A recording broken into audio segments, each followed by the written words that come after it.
Donc, bac, physique-chimie Amérique du Nord 2025, jour 1, exercice 2, question 1, question 3, enfin petit 1, question 3.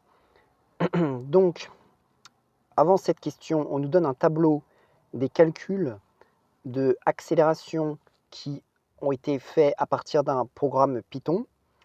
Et ces accélérations à différents instants ont été indiquées dans le tableau qui est représenté ici. Donc à chaque instant du véhicule qui est sur une voie d'accélération, voilà, une voie d'accélération d'engagement dans une route, on nous donne donc à chaque instant son accélération. Et donc ce qu'on peut déjà remarquer en regardant le tableau, c'est que l'accélération augmente.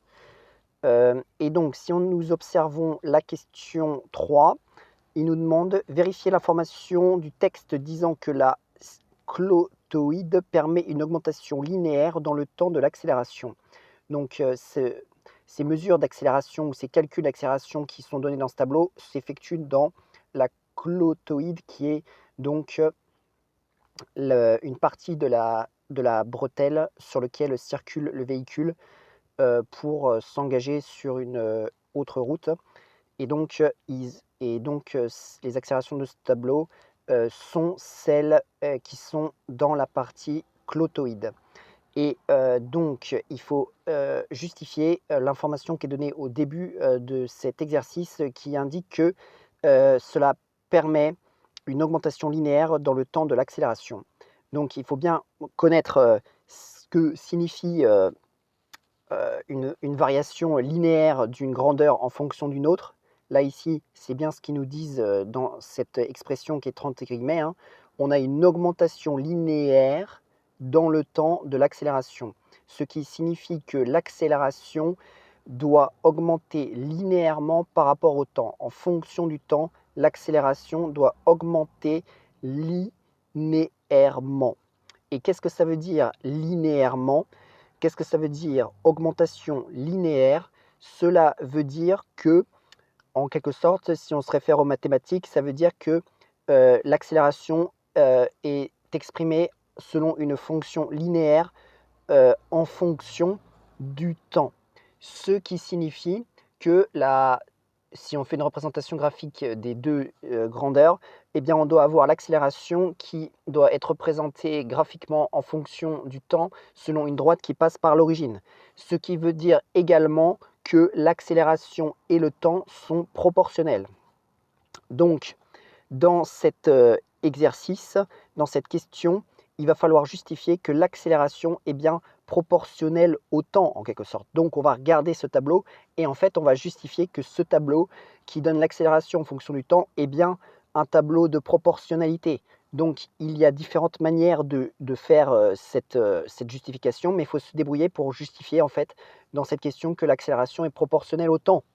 Donc, moi, la manière dont j'ai choisi de faire, c'est de regarder si effectivement il y a bien un coefficient de proportionnalité entre la première ligne et la deuxième ligne, c'est-à-dire un nombre par lequel on multiplie par exemple la première ligne pour arriver jusqu'à la deuxième ligne. Et pour cela, pour justifier que ce tableau est un tableau de proportionnalité, donc on va diviser les valeurs de la deuxième ligne par les valeurs de la première ligne. Donc il faut bien sûr toutes les faire, hein, parce que s'il y en a une seule qui ne va pas donner le même résultat que les autres, ça signifie que ce tableau ne sera pas un tableau de proportionnalité et donc que l'accélération ne sera pas proportionnelle au temps.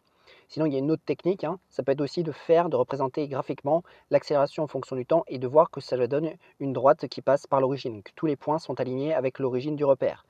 Donc ici, on va plutôt faire regarder s'il y a bien un coefficient de proportionnalité. Donc on va pouvoir dire pour justifier que l'accélération, les rations varient ou augmentent linéairement en fonction du temps, virgule, on vérifie que Le tableau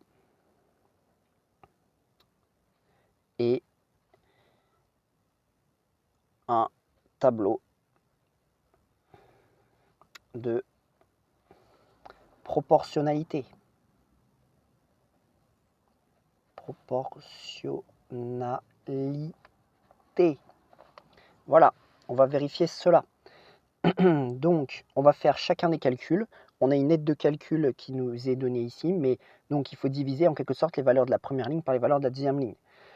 Et donc, si on fait par exemple la première colonne, ça nous fait 0,1587 divisé par 1,50.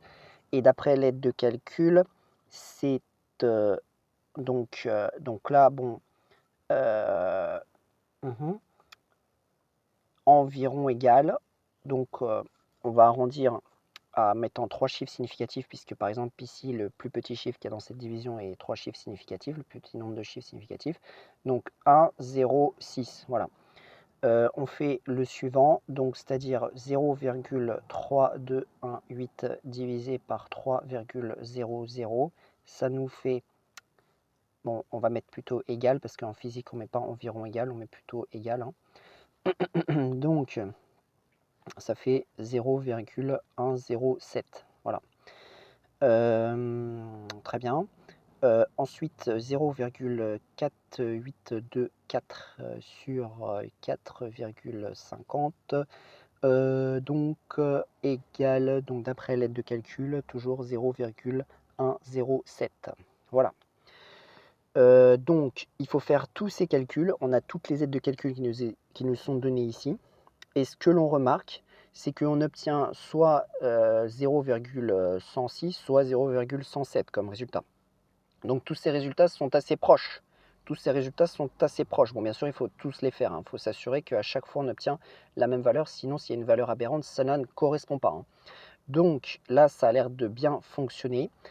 Donc, on peut dire on obtient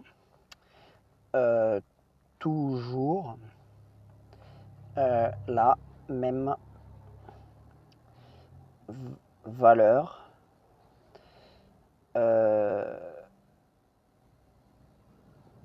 pour l'ensemble des quotients, voilà. Donc, l'accélération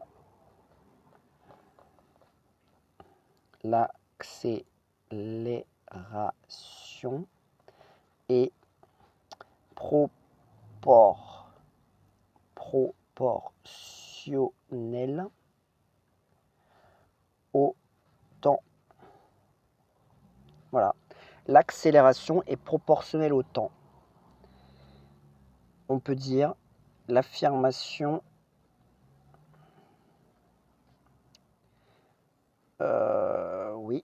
du texte est vérifiée. Donc voilà comment répondre à cette question 3 du petit 1 de l'exercice 2 du bac physique-chimie Amérique du Nord 2025, jour 1.